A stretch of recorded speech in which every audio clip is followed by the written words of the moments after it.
নমস্কার, আপনারা দেখছেন আর নিউজ বাংলা। রামনগর বিধানসভার অন্তর্গত রামনগর 1 নং ব্লকের হলদিয়া 1 গ্রাম পঞ্চায়েতের খয়রান্ডা নিউ যুব কল্যাণ সংঘের ব্যবস্থাপনায় কেপিএল কাপ 2025-এর অন্তিম দিনে উপস্থিত হয়েও শুভেচ্ছা বিনিময় করলেন পূর্ব মেদিনীপুর জেলা পরিষদের সভাধিপতি পটাশপুর বিধানসভার জনপ্রিয় বিধায়ক সম্মানীয় উত্তম বারিক মহাশয়। উপস্থিত ছিলেন রামনগর 1 নং পঞ্চায়েত সমিতির সদস্য বিশিষ্ট সমাজসেবী সম্মানীয় দীপক স্যার মহাশয়, রামনগর 1 পঞ্চায়েত সমিতির শিক্ষা কর্মাধ্যক্ষ সম্মানীয় কৌশিক বারিক মহাশয়, জেলা পরিষদের সদস্য সম্মানীয় কল্যাণ জানা মহাশয়, জেলা পরিষদের প্রাক্তন সদস্য সম্মানীয় সুরঞ্জনা মাইতি মহাশয়া, হলদিয়া 1 গ্রাম পঞ্চায়েতের সদস্য সম্মানীয় কৃষ্ণ বল্লভ দাস অধিকারী মহাশয়, বিশিষ্ট সমাজসেবী সম্মানীয় কেদারগিরি মহাশয়, এছাড়াও খয়রান্ডা নিউ যুব কল্যাণ সংঘের সকল সদস্য ক্রীড়াপ্রেমী মানুষজন উপস্থিত ছিলেন। ক্যামেরায় মিলন প্রতি হলদিয়া 1 রামনগর থেকে মাখন মন্ডলের রিপোর্ট, আর নিউজ বাংলা। তাদের প্রত্যেককেই প্রীতি শুভেচ্ছা, অভিনন্দন, নমস্কার, প্রণাম নিবেদন করি। নিশ্চিতভাবে আমরা প্রত্যেকেই খেলার নিয়মে একটি দল চ্যাম্পিয়ন, একটি দল রানার্স হয় কথা জানি, কিন্তু যে সমস্ত দলগুলি রানার্স কিংবা চ্যাম্পিয়ন হতে পারেনি, আমরা কোনো কারণেই ধরে নেব না সেই দলগুলির মধ্যে প্রতিভা নেই। প্রতিভা প্রত্যেকটি প্রতিযোগীর মধ্যে, খেলোয়াড়ের মধ্যে বিদ্যমান। ট্রাই এগেন এন্ড এগেন, বারবার চেষ্টার ফলে সাফল্যের চাবিকাঠি পর্যন্ত পৌঁছাতে হয়। নিশ্চিতভাবে যে যুব সমাজ আজকে উদ্বেলিত, আনন্দিত, উৎসাহিত খেলার মাঠমুখী হওয়ার জন্য খয়রান্ডা যে ক্রিকেট উৎসব হচ্ছে, খয়রান্ডা প্রিমিয়াম লিগ কেপিএল কাপ 2025, আজ আমাদের দেশনায়ক সুভাষচন্দ্র বসুর 129তম জন্মদিবস সারা রাজ্যের সঙ্গে সারা দেশে সারা বিশ্বে পালিত হচ্ছে।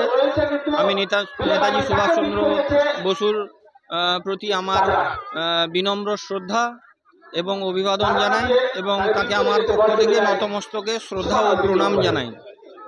প্রত্যেক বছরের ন্যায় এবছরও খয়রান্ডা প্রিমিয়াম লিগ কেপিএল কাপ 2025 নবম বর্ষে পদার্পণ করল। আজকে আমাদের মধ্যে উপস্থিত আছেন রামনগর 1 পঞ্চায়েত সমিতির শিক্ষা কর্মাধ্যক্ষ কৌশিক বারিক মহোদয় এবং এই কমিটির অন্যতম কর্মকর্তা সম্মানীয় সত্যগোপাল সামন্ত মহোদয়, এবং আমাদের মধ্যে উপস্থিত হয়েছেন পূর্ব মেদিনীপুর জেলা পরিষদের সভাধিপতি পটাশপুর বিধানসভার জনপ্রিয় বিধায়ক আমাদের জেলার নবরূপকার সম্মানীয় উত্তম বারিক মহোদয়, এবং এই অতিথি মঞ্চে অনেক গুণী।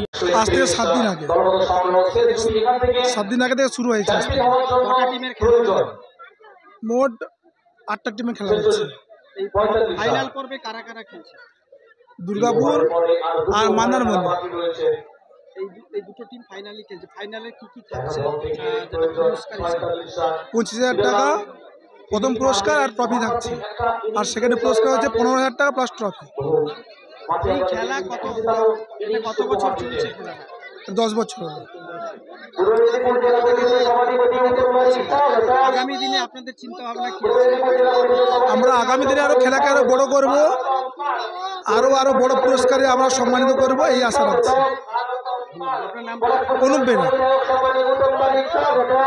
একটা বিশেষ গুরুত্বপূর্ণ দিন। আমরা সবাই জানি আমাদের ভারতবর্ষের স্বাধীনতা আন্দোলনের যিনি জাতীয় নায়ক নেতাজি সুভাষচন্দ্র বসুর আজকে এই জন্মদিন। আজকে নেতাজি সুভাষচন্দ্র বসুর জন্মদিনে খয়রান্ডা নিউ যুব কল্যাণ সংঘ খয়রান্ডা প্রিমিয়াম লিগের চূড়ান্ত প্রতিযোগিতার খেলার আয়োজন করেছেন। এটা তাদের 9তম বর্ষে তারা পদার্পণ করেছে, এবং যেখানে টেনিস ক্রিকেট যেখানে বিলুপ্তির পথে, সেই জায়গায় আজকের এই কেপিএলের মাঠে হাজার হাজার যে দর্শকের যে আগমন ঘটেছে, তারা বার্তা দিতে চাইছে যে গ্রাম বাংলায়ও এই ক্রিকেটের প্রয়োজনীয়তা রয়েছে।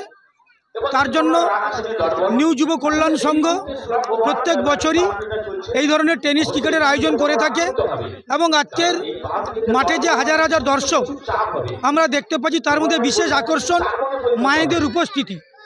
আমরা বিভিন্ন জায়গায় আমরা যাই, আপনি পুরো মাঠটা ঘুরে একবার দেখে নিন, প্রচুর মহিলা দর্শক আছে। মানে আমি এবারে 9 বছরে পদার্পণ করেছে এই ক্রিকেট খয়রান্ডা নিউ যুব কল্যাণ সংঘের এই প্রিমিয়ার লিগ। এটা আমি এই বছর প্রথম এলাম, কিন্তু আমি মানে অবাক হয়ে গেছি যে মেয়েরা এতটা খেলা দেখতে এসেছে এই জায়গায়। আপনি একবার দেখুন কত মহিলা দর্শক আছে। তো সুযোগ পেলে, পরিবেশ পেলে আমার মনে হয় না মেয়েরা আসবে না।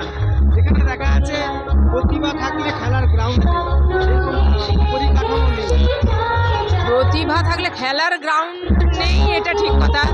দেখতে পাচ্ছেন যে একটা মাঠে খেলা হচ্ছে, ওরা একটা টেম্পোরারি একটা পিচ তৈরি করেছে, দিয়ে খেলছে।